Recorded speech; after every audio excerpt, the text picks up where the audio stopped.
ونستغفره ونؤمن به ونتوكل عليه ونعوذ بالله من شرور أنفسنا ومن سيئات أعمالنا من يهده الله فلا مضل له ومن يضلله فلا هادي له وأشهد أن لا إله إلا الله وحده لا شريك له وأشهد أن محمدًا عبده ورسوله أما بعد فقد قال الله سبحانه وتعالى أعوذ بالله من الشيطان الرجيم من ذا الذي يقرض الله قرضا حسنا فيضاعفه له وله أجر كريم صدق الله العظيم.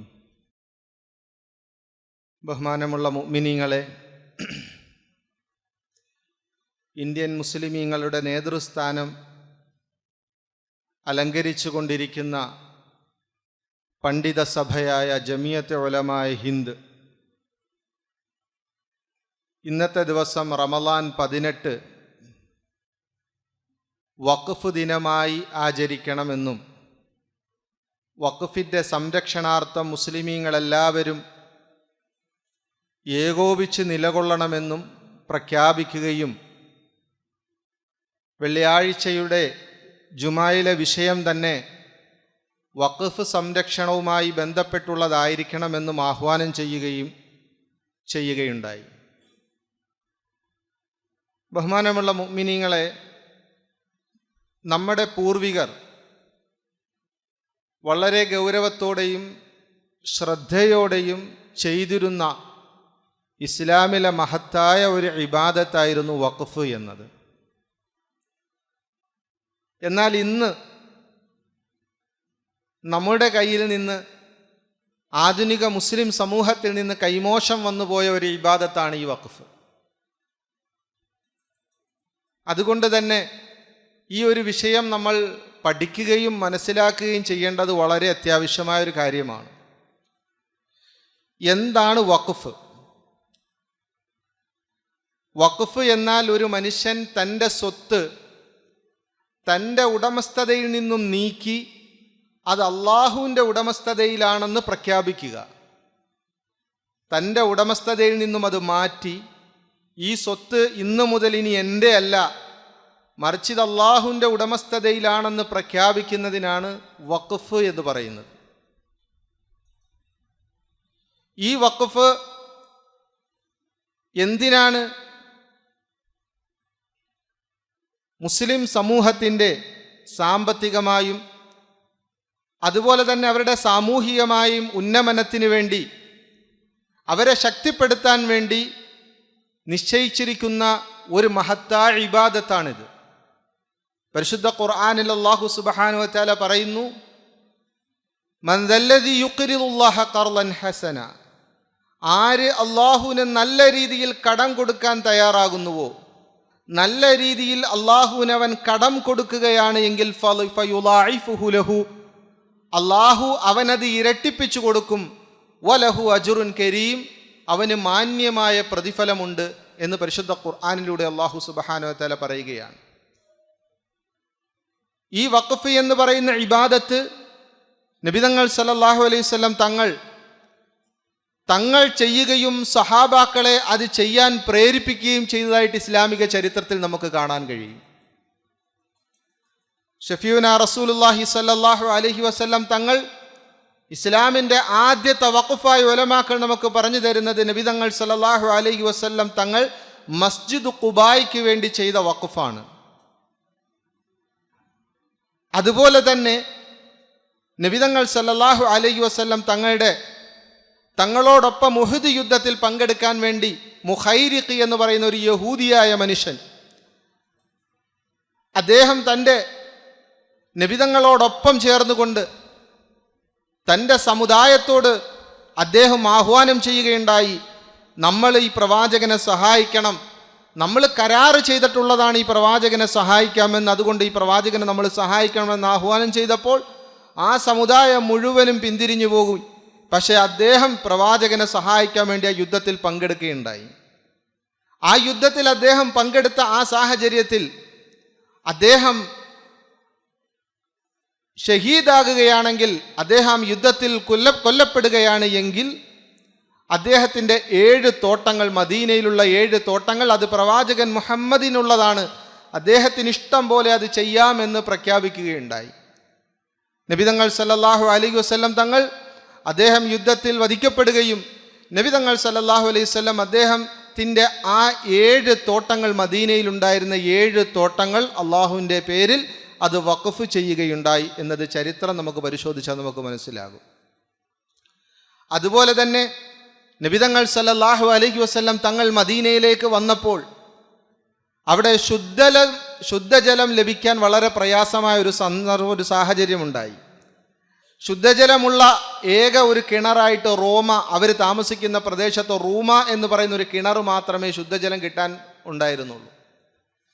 തങ്ങൾ സല്ലല്ലാഹു അലൈഹി വസല്ലം സഹാബാക്കളോടായിട്ട് പ്രഖ്യാപിച്ചു, ആര് ഈ കിണർ വാങ്ങിച്ച് മുസ്ലിമീങ്ങൾക്ക് വേണ്ടി വഖഫ് ചെയ്യും? ഇത് കേട്ട് ഉസ്മാൻ റളിയല്ലാഹു തആല അൻഹു ആ കിണർ വാങ്ങിച്ച് മുസ്ലിമീങ്ങൾക്ക് വഖഫ് ചെയ്യാൻ വേണ്ടി തയ്യാറാകുകയും അദ്ദേഹം അത് ചെയ്യുകയുണ്ടായി.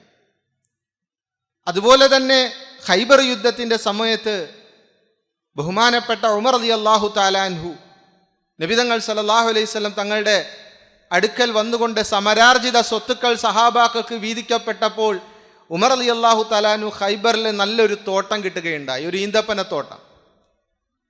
അപ്പോൾ ഉമർ റളിയല്ലാഹു അൻഹു പറഞ്ഞു, എനിക്ക് കിട്ടിയതിൽ ഏറ്റവും ഉയർന്ന സ്വത്ത് അതാണ് നബിയെ, ഞാൻ ആ സ്വത്ത് അള്ളാഹുവിൻ്റെ മാർഗത്തിൽ സദഖ ചെയ്യാൻ ആഗ്രഹിക്കുകയാണ്. എൻ്റെ സ്വത്തുക്കളിൽ ഏറ്റവും മഹത്വമുള്ള വാല്യുള്ള സ്വത്ത് അതാണ് നബിയെ എന്ന് പറഞ്ഞപ്പോൾ നബി തങ്ങൾ സല്ലല്ലാഹു അലൈഹി വസല്ലം പറഞ്ഞത്, ഇഹ്ബിസ് അസ്ലഹ, ആ തോട്ടം ആർക്കും സദഖ ചെയ്യാതെ ആ തോട്ടം അങ്ങനെ തന്നെ നിലനിർത്തി, വതസദ്ദഖ്ഹ, ആ തോട്ടത്തിൽ നിന്ന് കിട്ടുന്ന വരുമാനം അത് മുസ്ലിമീങ്ങൾക്ക് വേണ്ടി സദഖ ചെയ്യാൻ വേണ്ടി നബി തങ്ങൾ സല്ലല്ലാഹു അലൈഹി വസല്ലം തങ്ങൾ കൽപ്പിക്കുകയുണ്ടായി. അങ്ങനെ ബഹുമാനപ്പെട്ട ഉമർ റളിയല്ലാഹു തആല അൻഹു ആ തോട്ടം വഖഫ് ചെയ്യുകയും അതിൻ്റെ വരുമാനം ആ വഖഫ് നോക്കിക്കാണുന്നവർക്കും അതിൻ്റെ മേൽനോട്ടം വഹിക്കുന്നവർക്കും നിരാലംബരായ മുസ്ലിമീങ്ങൾക്കും സാമ്പത്തികമായി പിന്നോക്കം നിൽക്കുന്നവർക്കുമൊക്കെയായി അത് വഖഫ് ചെയ്യുകയും അതിൽ നിന്നും കിട്ടുന്ന വരുമാനം ആ രീതിയിൽ ഉപയോഗിച്ചു പോയി വരുന്നു.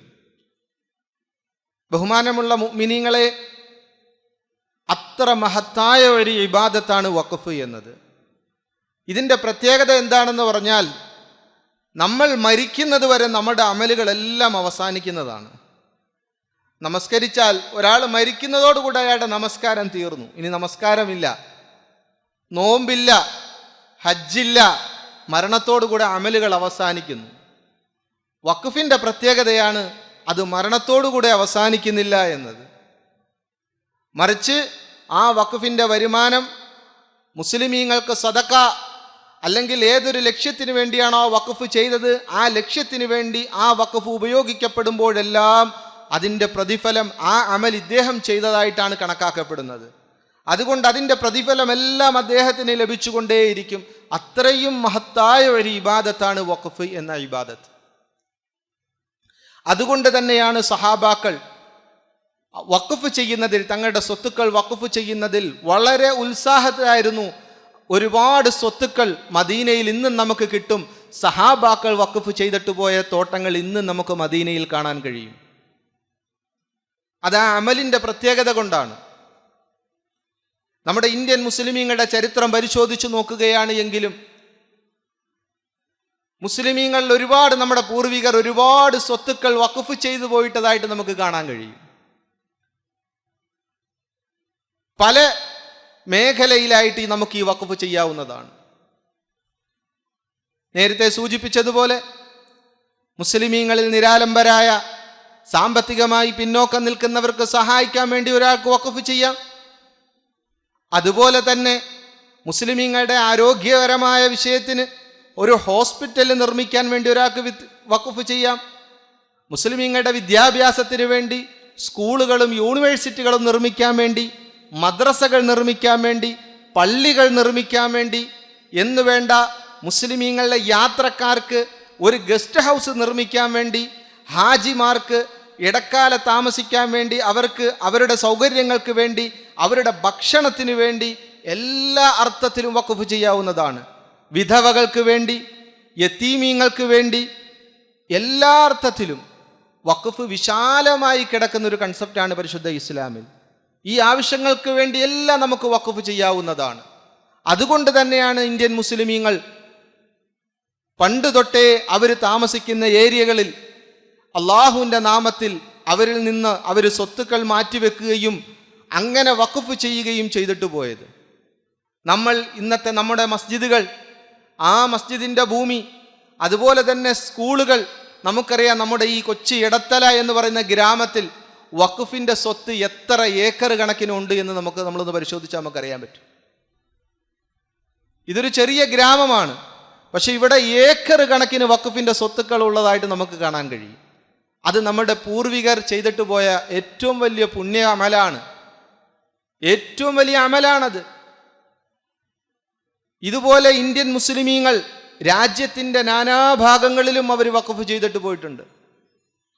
രാജ്യത്തിൻ്റെ നാനാഭാഗങ്ങളിൽ അവർ വഖഫ് ചെയ്തു പോയി. പക്ഷേ വളരെ ഖേദകരമെന്ന് പറയാം, നമ്മളുടെ സമുദായത്തിൽ നിന്ന് തന്നെ ഈ വഖഫിൻ്റെ സ്വത്ത് അത് അധീനപ്പെടുത്താൻ, അത് എങ്ങനെയെങ്കിലും കൈക്കലാക്കാൻ, അള്ളാഹുവിൻ്റെ ഉടമസ്ഥതയിലുള്ള ആ സ്വത്ത് അപഹരിച്ച് തൻ്റെ ഉടമസ്ഥതയിലേക്കാക്കാൻ വേണ്ടി നമ്മുടെ സമുദായത്തിൽ നിന്ന് തന്നെ ഒരു സമൂഹം തയ്യാറായി വന്നു എന്നുള്ളതാണ് ഏറ്റവും വലിയ ആശ്ചര്യം. ഏറ്റവും വലിയ അപകടം നമ്മളിൽ നിന്ന് തന്നെ സംഭവിച്ചു എന്നുള്ളതാണ്. മറ്റുള്ള സമുദായത്തിൻ്റെ കാര്യം വിട്, നമ്മുടെ സമുദായത്തിൽ നിന്ന് തന്നെ ഈ വഖഫ് സ്വത്ത് തിന്നുന്നവരുണ്ടായിപ്പോയി എന്നുള്ളതാണ് ഏറ്റവും വലിയ ഖേദകരം. നമ്മുടെ പൂർവികർ വഖഫ് ചെയ്തിട്ട് പോയ സ്വത്തുക്കൾ. സമീപകാലത്ത് കർണാടകയിൽ വഖഫ് സ്വത്തുമായി ബന്ധപ്പെട്ട് 2 ലക്ഷം കോടിയുടെ അഴിമതിയാണ് നടന്നത്. ചില്ലറ തുകയല്ല, 2 ലക്ഷം കോടിയുടെ അഴിമതി കർണാടകയിൽ നടന്നിട്ടുണ്ട്. കർണാടകയിൽ വഖഫ് സ്വത്തായിട്ട് നിലകൊണ്ടിരുന്നത്, വഖഫ് സ്വത്തായിട്ട് കണക്കിലുള്ളത് 54,000 ഏക്കർ ഭൂമിയാണ് കർണാടക എന്ന് പറയുന്ന സ്റ്റേറ്റിൽ വഖഫ് സ്വത്തായിട്ടുള്ളത്. അതിൽ 27,000 ഏക്കർ ഭൂമി സ്വകാര്യ വ്യക്തികളുടെ കയ്യിലും സർക്കാരിൻ്റെ കയ്യിലുമാണ്. വഖഫിൻ്റെ ലക്ഷ്യത്തിന് വേണ്ടി അത് ഉപയോഗിക്കപ്പെടുന്നില്ല. അത് സ്വകാര്യ വ്യക്തികൾ കൈക്കലാക്കി അവരുടെ ആവശ്യങ്ങൾക്ക് വേണ്ടി ഉപയോഗിക്കുകയാണ്. പകുതി. മധ്യപ്രദേശിൽ 53,000 ഏക്കർ ഭൂമി, അതിൻ്റെ 70% ഭൂമിയും ഇന്ന് സ്വകാര്യ വ്യക്തികളുടെയും സർക്കാരിൻ്റെയും കയ്യിലാണ്. പല സർക്കാർ ബിൽഡിങ്ങുകളും അതുപോലെ തന്നെ സ്വകാര്യ വ്യക്തികളുടെ ഫാക്ടറികളും എല്ലാം വഖഫ് ഭൂമിയിലാണ് സ്ഥിതി ചെയ്യുന്നത്. ആന്ധ്രാപ്രദേശത്തിൻ്റെ ചരിത്രവും ഇതിൽ നിന്ന് വ്യത്യസ്തമല്ല. 33,000 കോടി 33,000 ഏക്കർ ഭൂമി അവിടെയുമുണ്ട് വഖഫിൻ്റെ സ്വത്ത്. എന്നാൽ അതിൻ്റെ 20% ഇന്ന് സാധാരണ ജനങ്ങൾ, നമ്മുടെ സമുദായത്തിൽപ്പെട്ടവരും അല്ലാത്തവരുമായ ജനങ്ങൾ കൈക്കലാക്കി വച്ചിരിക്കുകയാണ്.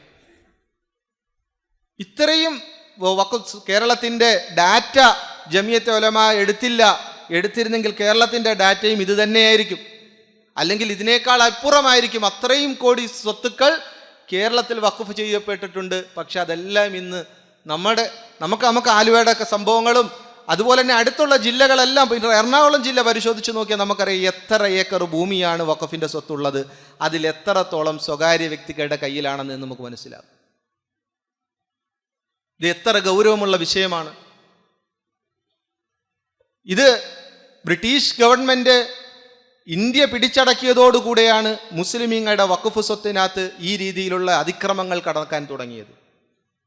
അങ്ങനെ അന്നത്തെ മുസ്ലിമീങ്ങൾ 1923 ബ്രിട്ടീഷുകാരോട് ആവശ്യപ്പെട്ട് വഖഫ് സംരക്ഷണത്തിൻ്റെ ഒരു നിയമം പാസ്സാക്കണമെന്ന് ആവശ്യപ്പെടുകയും അങ്ങനെ ഒരു വഖഫ് ആക്ട് 1923 നിലവിൽ വരികയുണ്ടായി. അതിനുവേണ്ടി ഒരു കമ്മിറ്റി രൂപീകരിക്കുകയുണ്ടായി. അതിനുശേഷം സ്വാതന്ത്ര്യത്തിന് ശേഷം 1955 വീണ്ടും അതിനകത്ത് ഭേദഗതികൾ ഒരുപാട് കൊണ്ടുവരികയും പുതിയ ഒരു കമ്മിറ്റിയെ രൂപീകരിക്കുകയും അതിനുശേഷം 1995 വീണ്ടും ഭേദഗതികൾ കൊണ്ടുവന്ന് പുതിയ വഖഫിനെ സംരക്ഷിക്കാൻ വേണ്ടി കമ്മിറ്റികളെ എല്ലാ സംസ്ഥാനങ്ങളിലും എല്ലാ ഭാഗങ്ങളിലും നിശ്ചയിക്കുകയൊക്കെ ഉണ്ടായി. പക്ഷേ ഖേദകരമെന്ന് പറയാം, ഈ കമ്മിറ്റി തന്നെ ഈ വഖഫിന് ശത്രുക്കളായി മാറി. വഖഫിനെ സംരക്ഷിക്കാൻ വേണ്ടി ഏൽപ്പിക്കപ്പെട്ടവർ അവർ ആ വഖഫ് കാർന്ന് തിന്നുകയും അതുപോലെ തന്നെ സ്വകാര്യ വ്യക്തികൾക്ക് ആ വഖഫിൻ്റെ സ്വത്തുകൾ പതിപ്പിച്ചു കൊടുത്ത് ദുനിയാവിൻ്റെ കുറച്ച് ലാഭം കിട്ടാൻ വേണ്ടി ദുന്യവി നശ്വരമായ എന്തെങ്കിലുമൊക്കെ സമ്പത്തിന് വേണ്ടി വഖഫിൻ്റെ ഭീമമായ ഈ സ്വത്തിനെ സ്വകാര്യ വ്യക്തികൾക്ക് പതിച്ചു കൊടുക്കുന്നത് ഇങ്ങനെയുള്ള കേന്ദ്രങ്ങളിൽ നിന്ന് സംഭവിക്കുകയുണ്ടായി. ബഹുമാനമുള്ള മുഅ്മിനീങ്ങളെ, ഏറ്റവും അപകടം പിടിച്ച ഒരു അമല, ഏറ്റവും അപകടം പിടിച്ച ഒരു കാര്യമാണ് ഈ ചെയ്തു വരുന്നത്. ഇതിൻ്റെ വഈദുകളെ കുറിച്ച് ചിന്തിക്കുമ്പോൾ നമ്മൾ ചിന്തിക്കണം. പരിശുദ്ധ ഖുർആനിൽ അല്ലാഹു സുബ്ഹാനഹു വ തആല പറഞ്ഞിരിക്കുന്നത്, യാ അയ്യുഹല്ലദീന ആമനു ലാ തഖൂനുല്ലാഹ വർ റസൂല, അല്ലാഹുവിൻ്റെ റസൂലിനോടും നിങ്ങൾ ചതി കാണിക്കരുത്. വലാ തഖൂനു അമാനാതിക്കും, നിങ്ങളുടെ അമാനാത്തിൽ നിങ്ങൾ ചതി കാണിക്കരുത്, നിങ്ങൾ വഞ്ചന കാണിക്കരുത്. ഇത് അള്ളാഹുവിനോട് നമ്മൾ കാണിക്കുന്ന വഞ്ചനയാണ്. അള്ളാഹുവിൻ്റെ സ്വത്ത് എങ്ങനെയെങ്കിലും ആരെങ്കിലുമൊക്കെ അധീനതപ്പെടുത്തി വെക്കുക എന്നത്, അത് നമ്മൾ കണ്ടുകൊണ്ട് നിശബ്ദരായി കഴിഞ്ഞുകൂടുന്നു. നമ്മൾ അതിനെ പ്രതിഷേധിക്കുന്നില്ല, നമ്മൾ അതിൽ യാതൊരു പ്രതിഷേധവും എന്ത് ചെയ്യുന്നില്ല, നമ്മൾ രേഖപ്പെടുത്തുന്നില്ല. മറ്റൊരു ആയത്തിൽ പരിശുദ്ധ ഖുർആനിൽ പറയുന്നുണ്ട്, നിങ്ങൾ സമ്പത്ത് അതിക്രമിച്ചെടുക്കരുത്, അക്രമമായിട്ട് നിങ്ങൾ സമ്പത്ത് എടുക്കരുത്. വമം യഗ്ലുൽ യഅതി ബിമാ ഗല്ല യൗമൽ ഖിയാമ, ആര് പൊതുമുതൽ അപഹരിച്ചെടുക്കുന്നുവോ നാളെ ഖിയാമത്ത് നാളിൽ ആ സ്വത്തുമായിട്ടായിരിക്കും നാളെ അവൻ വരുന്നത് എന്ന്. മുസ്ലിമീങ്ങൾക്ക് പൊതുവായി കിട്ടേണ്ട സമ്പത്തുകളിൽ ആരെങ്കിലും വഞ്ചനാപരമായി ആ സ്വത്ത് എടുക്കുകയാണ് എങ്കിൽ അവൻ യഅതി ബിമാ ഗല്ല യൗമൽ ഖിയാമ, ആ ചതിയും ആ വഞ്ചനയിലൂടെയും അവൻ കരസ്ഥമാക്കിയ ആ സ്വത്തുമായിട്ടായിരിക്കും നാളെ ഖിയാമത്ത് നാളിൽ വരുന്നത്. ബഹുമാനപ്പെട്ട ആയിഷ റളിയല്ലാഹു തആല അൻഹ റിവായത്ത് ചെയ്യുന്ന ഒരു ഹദീസിൽ നമുക്ക് കാണാൻ കഴിയും, മൻ ലലമ ശിബ്റ ഖദ്റ ശിബ്രി അർളിൻ, ഒരു ഭൂമിയുടെ ഒരു ചാണ് ഭൂമിയുടെ ഒരു ചാണ്, ഒരു മുഴം പോലുമല്ല, ഒരു ചാണ് ആരെങ്കിലും അക്രമമായി എടുത്തു കഴിഞ്ഞാൽ തവ്വഖഹു മിൻ സബ്ഇ അർളീൻ, 7 ഭൂമി വരെ, അതിൻ്റെ ആഴത്തിൽ 7 ഭൂമി വരെ അല്ലാഹു സുബ്ഹാനഹു വ തആല ആ ഭൂമിയുടെ അളവിൽ എടുത്ത് നാളെ അവൻ്റെ കഴുത്തിൽ അത് ചുറ്റി നാളെ ഖിയാമത്ത് നാളിൽ അവൻ അവിടെ പ്രത്യക്ഷപ്പെടും. എത്ര ഗൗരവമുള്ള വിഷയമാണ്. ബഹുമാനമുള്ള മുഅ്മിനീങ്ങളെ, നമ്മൾ ചിന്തിക്കണം, നമ്മൾ ഉണരണം. നമ്മൾ ഇന്ന് ഉണർന്നില്ല എങ്കിൽ ഇനിയും നമ്മുടെ സ്വത്തുക്കൾ ഇതുപോലെ അപഹരിക്കപ്പെട്ടുകൊണ്ടേയിരിക്കും. നമ്മുടെ സ്വത്തുക്കൾ ഇങ്ങനെ അപഹരിക്കപ്പെട്ടുകൊണ്ടേയിരിക്കും. നമുക്കറിയാം, സമീപകാലത്ത് ഭരണാധികാരികളുടെ ഭാഗത്ത് നിന്ന് വഖഫിൻ്റെ സ്വത്തുകൾ അത് പിടിച്ചെടുത്ത് അതിനുശേഷം സർക്കാർ സ്ഥാപനങ്ങൾ ഉണ്ടാക്കുന്നു. മുസ്ലിമീങ്ങളുടെ ശാക്തീകരണത്തിന് വേണ്ടി നമ്മുടെ പൂർവികർ വഖഫ് ചെയ്തിട്ട് പോയ ഈ സ്വത്തുക്കൾ അത് ഇന്ന് നിർലോഭം ജനങ്ങൾ മിസ്യൂസ് ചെയ്തുകൊണ്ടിരിക്കുകയാണ്. ഇതിൻ്റെ പേരിൽ ഉമ്മത്തിൽ എന്തെല്ലാം വിപത്തുകളാണ് ഉണ്ടാകുന്നത്, നമ്മൾ ചിന്തിച്ചിട്ടുണ്ടോ? നമ്മളിൽ വിധവകളായ സ്ത്രീകൾ അവരുടെ സംരക്ഷണാർത്ഥം വഖഫ് ചെയ്യപ്പെട്ട സ്വത്തുക്കൾ അവരുടെ കയ്യിൽ കിട്ടുന്നില്ല. നമ്മളിൽ നിർധനരായ വളരെ സാമ്പത്തികമായി പിന്നോക്കം നിൽക്കുന്ന സമുദായം അവരുടെ ഉന്നമനത്തിന് വേണ്ടിയും അവരുടെ പുരോഗതിക്ക് വേണ്ടിയും വഖഫ് ചെയ്യപ്പെട്ട സ്വത്തുക്കളുടെ ഒരു അംശം പോലും അവരിലേക്ക് എത്തപ്പെടുന്നില്ല. അതിൻ്റെ പേരിൽ മറ്റുള്ള സംഘടനകൾ, മറ്റുള്ള മിഷനറി പ്രവർത്തകർ വന്നുകൊണ്ട് നമ്മുടെ സമുദായത്തിലെ കുഞ്ഞുങ്ങളെ ബ്രെയിൻ വാഷ് ചെയ്ത് അവരുടെ മതത്തിലേക്ക് കൊണ്ടുപോകുന്ന ഒരവസ്ഥ കശ്മീരിൻ്റെ എടുത്തു നോക്കുകയാണെങ്കിൽ ആയിരക്കണക്കിന് മുസ്ലിമീങ്ങളെ മുർത്തദ്ദാക്കിയത് ആ സാമ്പത്തികമായി പിന്നോക്കം നിൽക്കുന്ന സമുദായത്തെയാണ്. ഇതുപോലെ മുസ്ലിമീങ്ങളിൽ എവിടെ സാമ്പത്തികമായി പിന്നോക്കം നിൽക്കുന്ന ആൾക്കാരുണ്ടോ അവിടെയെല്ലാം ഇവർ വന്ന് പ്രവർത്തിക്കുന്നു. പക്ഷേ നമ്മുടെ വഖഫിൻ്റെ ആ വഖഫ് കൃത്യമായി ഉപയോഗിച്ചിരുന്നുവെങ്കിൽ, അതിനെ ശരിയായ വണ്ണം നമ്മൾ കൃത്യമായ കണക്കുകൾ അനുസരിച്ച് അതിൻ്റെ അവകാശികൾക്ക് കൃത്യമായി എത്തിച്ചു കൊടുക്കാൻ അത് കൃത്യമായി നമ്മൾ ഉപയോഗിച്ചിരുന്നുവെങ്കിൽ ഇന്ന് മുസ്ലിമീങ്ങൾക്ക് ഈ ഗതി വരില്ലായിരുന്നു. മുസ്ലിമീങ്ങൾക്ക് ഈ ഒരു പ്രശ്നവും ഉണ്ടാകില്ല. മുസ്ലിമീങ്ങളുടെ എന്തെല്ലാം സാമ്പത്തിക സാമൂഹിക പ്രശ്നങ്ങളുണ്ടോ അതിനെല്ലാം പരിഹാരമായിട്ട് ആ വഖഫ് സ്വത്തുക്കൾക്കെല്ലാം മതിയാകുന്ന അളവിൽ ഇന്ന് ഇന്ത്യയിൽ തന്നെ വഖഫിൻ്റെ സ്വത്തുക്കളുണ്ട്. അതുകൊണ്ട് ബഹുമാനമുള്ള മുഅ്മിനീങ്ങളെ, നാം ഓരോരുത്തരും ഉണരേണ്ടതുണ്ട്. ജമിയത്തെ ഉലമായ ഹിന്ദ് ഈ റമളാൻ 18 ഒരു വഖഫ് ദിനമായി കണ്ടുകൊണ്ട് നമ്മളെപ്പോഴും ഈ വിഷയത്തിൽ ജാഗരൂകരായി വഖഫിൻ്റെ സ്വത്ത് നമ്മൾ എവിടെയാണ്, ഏതെങ്കിലും സ്ഥലത്ത് നമ്മുടെ അറിവിൽ വഖഫിൻ്റെ സ്വത്തുക്കൾ അധീനപ്പെടുത്തി വെച്ചിട്ടുണ്ട്, സ്വകാര്യ വ്യക്തികൾ കൈയടക്കി വെച്ചിട്ടുണ്ട് എന്ന് നമുക്ക് ബോധ്യപ്പെട്ടാൽ വേണ്ട നടപടികൾ സ്വീകരിക്കാൻ നമ്മൾ ഓരോരുത്തരും മുന്നോട്ട് വരേണ്ടതുണ്ട്.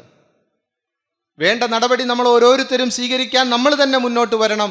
അതിനു വേണ്ടിയുള്ള നിയമസഹായം എന്തു വേണമെങ്കിലും ജമിയത്തെ ഉലമാ നമുക്ക് ചെയ്തു തരാമെന്ന് അവർ പറഞ്ഞിട്ടുണ്ട്. നമ്മൾ അതിനു വേണ്ടി തയ്യാറാകണം. അതുപോലെ തന്നെ നമ്മളുടെ നാട്ടിൽ സമ്പന്നരായ ആൾക്കാർ നമ്മുടെ പൂർവികർ ചെയ്തിട്ട് പോയ ഈ മഹത്തായ ഇബാദത്ത് അവിടം കൊണ്ട് അവസാനിപ്പിക്കാതെ ഇനിയും നമ്മളത് ചെയ്യുന്നതിനേക്ക് തയ്യാറാകണം. നമ്മുടെ ഭാഗത്ത് നിന്ന് നമ്മൾ മരിച്ചാൽ എൻ്റെ ഖബറിൽ അതിൻ്റെ പ്രതിഫലം കിട്ടാൻ വേണ്ടി ഞാനും എന്തെങ്കിലും വഖഫ് ചെയ്തിട്ട് പോകണം. ചെറിയ രീതിയിൽ എന്ത് രീതിയിൽ വേണമെങ്കിലും നമുക്ക് വഖഫ് ചെയ്യാം. യാത്രക്കാർക്ക് നേരത്തെ ഞാൻ പറഞ്ഞു കുടിവെള്ളം പദ്ധതി, അത് ഒരു സാധാരണക്കാർക്ക് കുടിവെള്ളം, ഈ രീതിയിൽ ഏതെങ്കിലും രീതിയിൽ നമ്മൾ വഖഫ് ചെയ്തിട്ട് പോയാൽ അതിൻ്റെ പ്രതിഫലം ഖിയാമത്ത് നാൾ വരെ നമ്മുടെ ഖബറിൽ ഇങ്ങനെ കിട്ടിക്കൊണ്ടേയിരിക്കും. അതുകൊണ്ട് നമ്മളും തയ്യാറാകണം. അള്ളാഹുവിൻ്റെ മാർഗത്തിൽ എന്തെങ്കിലുമൊക്കെ വഖഫ് ചെയ്യാൻ നമ്മളും തയ്യാറാകണം. അതുപോലെ തന്നെ നമ്മളുടെ സമ്പന്നരായ ആൾക്കാരെ പ്രത്യേകം ഈ വിഷയത്തിൽ നമ്മൾ പ്രേരിപ്പിക്കണം. അതുപോലെ തന്നെ ഈ സമ്പത്ത് ഏതെങ്കിലും സ്വകാര്യ വ്യക്തികൾ ഏതെങ്കിലും അർത്ഥത്തിൽ അധീനപ്പെടുത്തിയിട്ടുണ്ട് എങ്കിൽ അവരോട് പോയിട്ട് നമ്മൾ ഈ കാര്യം ബോധ്യപ്പെടുത്തണം. ഒരിക്കലും ഇത് നിങ്ങൾക്ക് ഹലാലല്ല, ഇത് അള്ളാഹുവിനോടാണ് നിങ്ങൾ ഈ കാണിക്കുന്നത് ചതിയാണ്. ഈ ചതി നമുക്ക് ഇതിൻ്റെ ഭവിഷ്യത്ത് ആഖിറത്തിൽ മാത്രമല്ല ദുനിയാവിലും നമുക്ക് ഇതിൻ്റെ ഭവിഷ്യത്ത് ലഭിക്കും. അതുകൊണ്ട് ഒരു കാരണവശാലും ഈ സ്വത്ത് നമ്മുടെ കയ്യിൽ വരരുത്. ഇത് മുസ്ലിമീങ്ങളുടെ സ്വത്താണ്, ഇത് പൊതുമുതലാണ്. പൊതുമുതൽ അപകരിക്കുന്ന ആള് നാളെ ഖിയാമത്ത് നാളിൽ ഇതുമായിട്ട് വരേണ്ടി വരുമെന്ന് നമ്മൾ ഉണർത്തുകയും അതിനുശേഷവും അവർ ഉണരുന്നില്ല എങ്കിൽ വേണ്ട നിയമസഹായം എന്ത് നമുക്ക് വേണമെങ്കിലും നമ്മൾ ജമിയത്തുമായി ബന്ധപ്പെടുക. അതുപോലെ തന്നെ നിയമസഹായങ്ങൾ അവർ നമുക്ക് തരും. ആ രീതിയിൽ മുസ്ലിമീങ്ങളുടെ പൊതുവായ സ്വത്തിനെ, നമ്മുടെ സ്വത്ത്, നമ്മളുടെ 10 സെൻറ്റ് അല്ലെങ്കിൽ 5 സെൻറ്റ് ഭൂമിയിൽ 1 മുഴം ഭൂമി ഒരാൾ എടുക്കുകയാണെങ്കിൽ നമ്മൾ സഹിക്കുമോ? നമ്മൾ ഏതറ്റം വരെ പോകും. പക്ഷെ അള്ളാഹിൻ്റെ സ്വത്തിനകത്ത് നമ്മൾ എന്താണ് ഇത്രയും രീതിയിൽ ഒരു നിസാരവൽക്കരണം? നമുക്ക് ഈ നിസ്സങ്കുലിതാവസ്ഥ എന്തുകൊണ്ടാണ് അള്ളാഹിൻ്റെ സ്വത്തിൻ്റെ വിഷയത്തിൽ? ഒരു കാരണവശാലും പാടില്ല. ഇത് അള്ളാഹിൻ്റെ സ്വത്താണ്.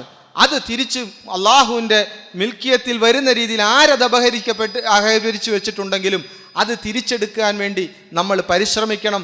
വഖഫിൻ്റെ സുരക്ഷിതയ്ക്ക് വേണ്ടി, വഖഫിൻ്റെ സംരക്ഷണത്തിന് വേണ്ടി നമ്മളെല്ലാവരും കൈകോർക്കണം.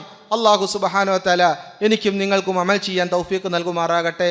വാഖിറു ദുആഇ അനിൽ ഹംദുലില്ലാഹി റബ്ബിൽ ആലമീൻ. അസ്സലാമു അലൈക്കും വറഹ്മത്തുള്ളാഹി വബറകാതുഹു.